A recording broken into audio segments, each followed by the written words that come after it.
everybody. Today I'm going to be talking to you about how to play a medley of two songs called Oh My God and I Am a Seed by a group called The Digital Age. So what I'd like for you to do right now is stop watching this video for a second, go out to www.thedigitalagemusic.com and go into their video section and find their original video of this, or you can just follow the link in the description. Either way, but go out there, check it out, and then come on back and I'll start talking to you about how to play the medley. So we'll see you here in just a second.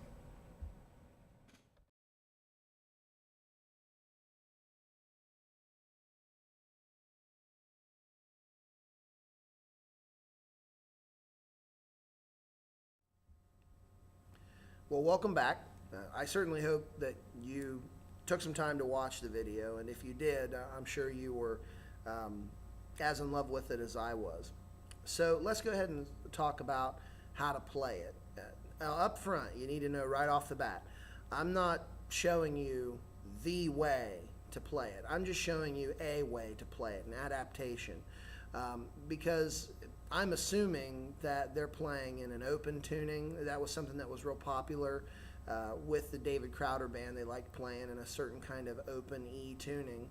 But if you're like me and you're in a praise band setting every Sunday where you need something a little more simple, maybe you don't have time to grab a different guitar between songs, or maybe you don't have time or it's not convenient to stop and retune your guitar in between songs, there are some ways where you can make this particular song a little easier. And what I'm going to be showing you today is the use of a cut capo. And there it is right there in your screen. And a cut capo is a little different than a standard capo, which is obviously a little longer here on the section that will actually bar the strings, whereas on the cut capo you can see right there that this is much shorter, and it's meant to only bar 3 strings. And generally you put this on the 2nd fret of your guitar, and it covers the A, D, and G strings, and that produces a quasi open E tuning.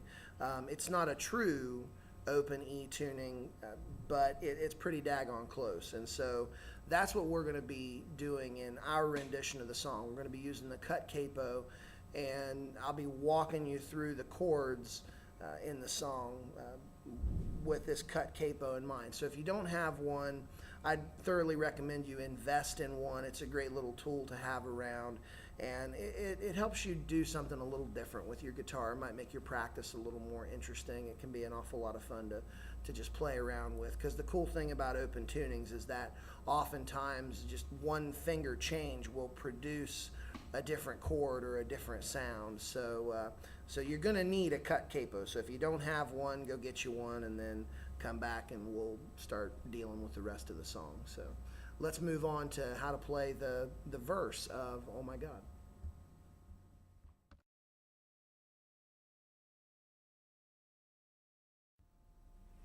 All right, so now we've got my ugly mug off the screen, we can start talking about how to play the song.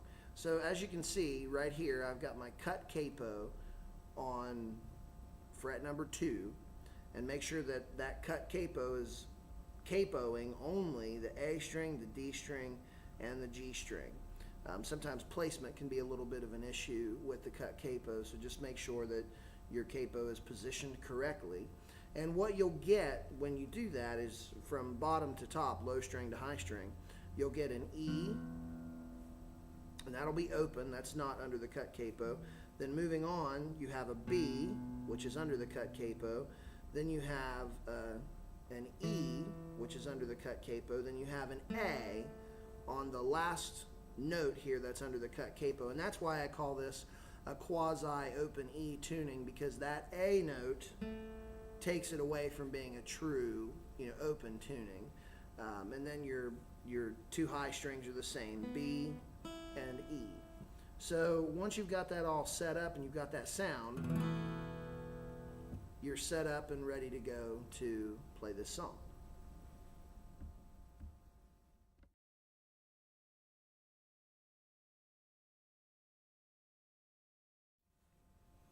All right, so to play the verse on Oh My God, It's going to involve 6 chord shapes, although they're not all really chords. A couple of these are really just passing notes more so than they are passing chords. So let's talk about the very first one, which is an A. Now I'm going to hold my fingers a little funny here from time to time for the sake of clarity, but I'm also going to be referring to the frets, not relative to the capo. Since the cut capo only covers some strings, I'm not going to do fret numbers relative to it. I'm just going to tell you where on the guitar to place your fingers as far as where the actual frets would be. So this first chord is an A chord, and it's got that sound, which is a little bit of a different sound, and you play it by taking your pointer finger and putting it on the low E string here on the 5th fret. So you're getting that pitch, which is an A. And then you're going to let that finger go ahead and touch the A string so that it's dead, so that it doesn't ring, okay? And then you're going to bring in your ring finger on the D string, and you're going to put that on the 6th fret, okay? And that is actually producing a G sharp, and that's where you get that dissonance in the chord, because that A and that G sharp against one another have kind of a funky sound. So let me kind of move my other fingers out of the way. Hopefully you can see that a little. That's just the A and the G sharp. And when you strum the whole chord, you get that sound, which is really kind of a nice sound. But in the beginning, you're really just hitting maybe the first, 3 or 4 strings, from E all the way down to the G string. That's really about all you're hitting here. All right, and then from there, you go up, you just slide one finger up to the 7th fret, okay? And this is like your chord shape number 2, although it's really more of a passing note, more so than it is a passing chord. And you slide your pointer finger up to the 7th fret, which is a B. That's the note you're playing there, that's a B. And you use that as a passing sound, getting back into an E chord. Now I'm kind of gonna, don't want to flip the camera off here, but to play this chord, this open E chord, all you're doing is you're taking your middle finger and you're placing it on the G string, okay? On the G string on the 4th fret, which produces the note B. You'll notice if you hit your open B string, it's the same note, so you're doubling up on that pitch.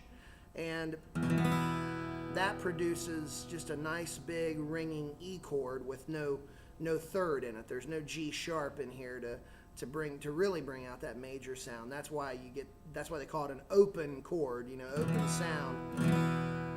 You get this big open sound on your E, okay? So those 3 chords, just in review, are like this.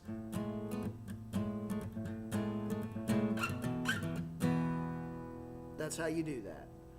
And with the words, I'd go like, King of glory, oh my Jesus Christ. All right, so that's that. And then to do the next part, there's a neat little slide part there. And to do that, coming off of that last E chord, I use my middle finger, use whatever finger's comfortable for you. So you go on to the D string, you're going to start on the 4th fret, and you're going to do a slide up to the 6th fret. So you're going here on the D string from an F sharp, that's that pitch. You're going to slide up to the 6th fret, which is a G sharp. Then you're going to play it open, okay? And then from there I go back to that E chord, and in real time it sounds like this.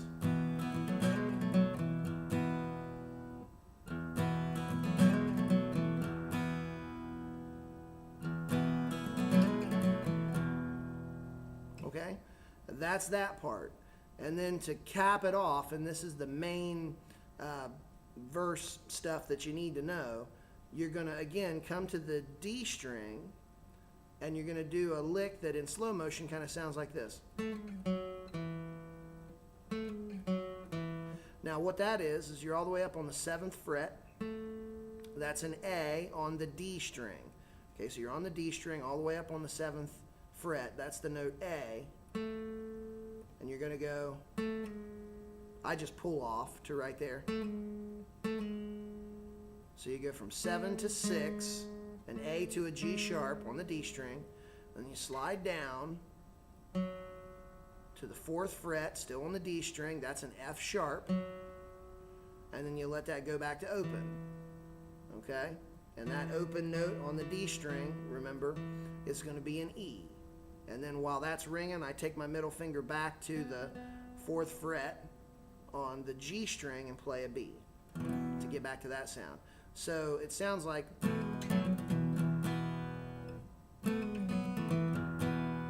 something like that, okay?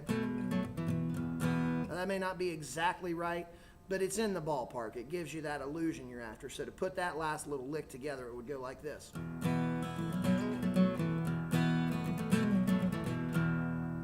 Okay, that's how it would be.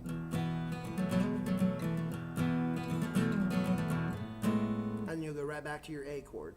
So to give you an idea of how that would all work in context, you'd go, King of glory, oh my Jesus Christ, free me from what keeps me from your light. Okay, that's the idea. And that'll take you through the whole verse up to the 3rd line of the verse.